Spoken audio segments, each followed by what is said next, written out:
Salam dəyərli izləyicilərim, yenidən xoş gördük hər birinizi. Bu dəfə şokolad glazurun reseptini sizlər üçün bölüşürəm.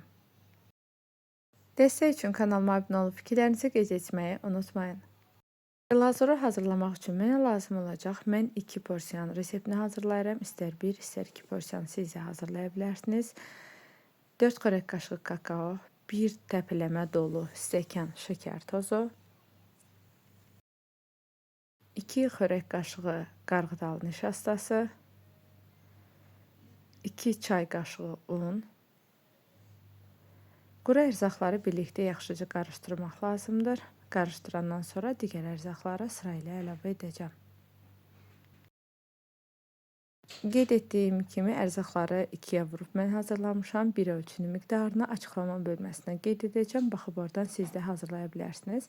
Quru qarışımları bu cür qarışdırdıqda topa halında qalmır.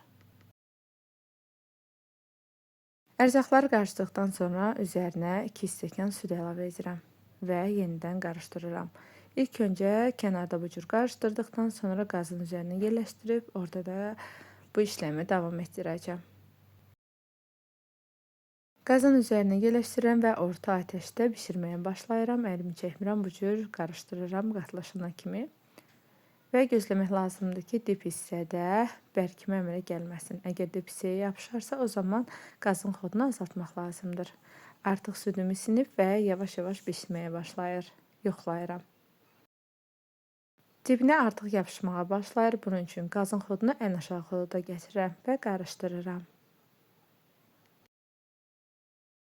Qatılaşana kimi bu işləmi davam etdirmək lazımdır. Eyni işləmi davam etdirirəm və qatılaşanda üzərinə 100 qram yağ əlavə etdim və yağ tam əriyənə kimi burada qarışdırıram.